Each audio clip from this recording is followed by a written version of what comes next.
his critics. Make sure you like and subscribe to the channel. Leave a like for the algorithm. That does it. The channel grow. This is episode 5 of my thoughts of Shogun.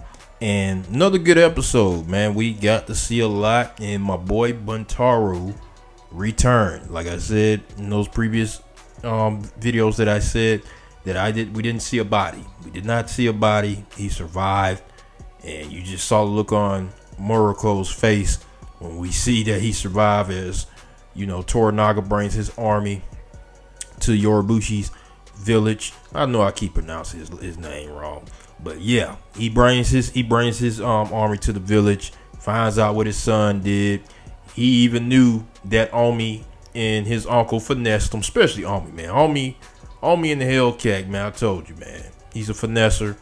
But I was shocked that Toranaga rewarded him the regiment, and he probably sees that his nephew has a little bit of skill of finessing. He has a little bit more of the game than his son. I'm talking about Toranaga. He sees that Omi probably knows a little bit more about the world than his son, because his son got finessed so easily by Omi, and Omi seems to be moving.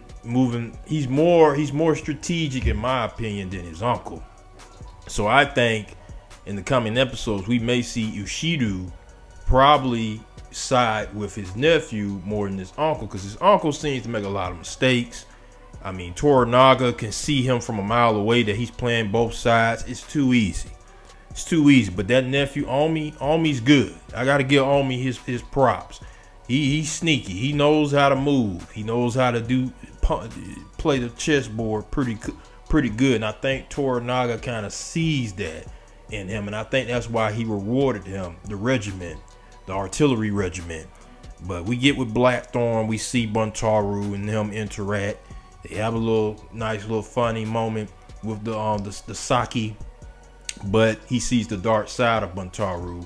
Why Murako is afraid of him, and we learn about her family history, what she's dealing with, and I mean how he likes to play with her life from time to time. So he's a bit of a sick you know what, but he also has a honorable side, Buntaro, which he apologized for what he did to Murako in Blackthorn's home. And yeah, and then you also got Blackthorn with that bird stinking up the joint, you know, irritating people. And Fuji, she doesn't like that as at all. And at the time, you think that, because he did say anybody touches it, you know, you gonna have to take them out. But it was for another reason why that old man was taken out. His gardener, that is, who he befriended, and that really hurt Blackthorn. And in this country he's in, that they go by strict rules. They're stricter than any rules. I mean, they got the strictest rules of any place that he's probably ever been to, and he probably sees in their mind that they're barbarians and they're savages, and that's probably why he wanted to leave, get his crew and leave, feel like he fulfilled his duties with Toranaga, teaching them about the cannons and the guns. But Toranaga wasn't having that. He wasn't, you know, he still needs Blackthorn. But we already found out why later in the episode, why they take out the gardener when Toranaga did not want to give up his spy. We learned that his spy is a samurai, and he would not give him up, so they needed to find another person to blame, and they chose the gardener.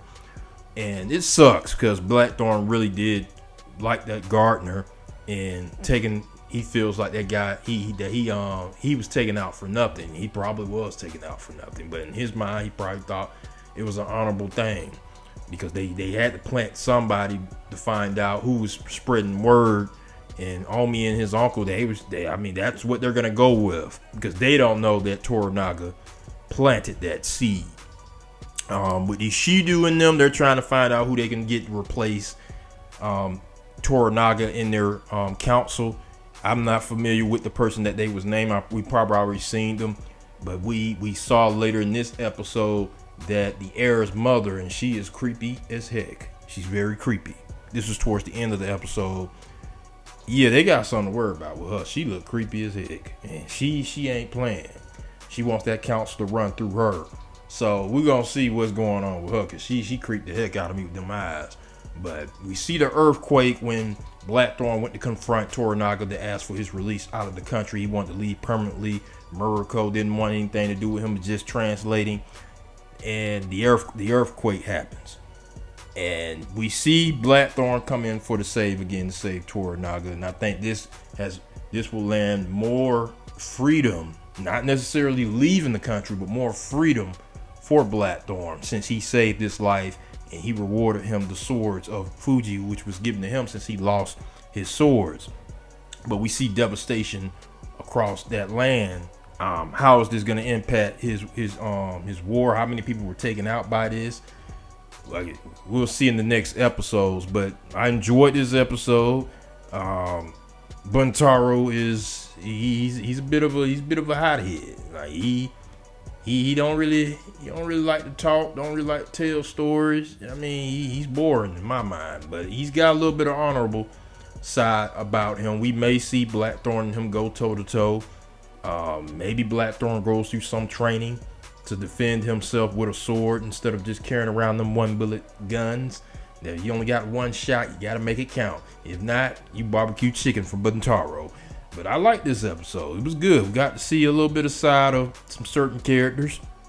Murako, we see that she's dealing with a lot. She's no different from Fuji, in my opinion, But good episode. Enjoyed it.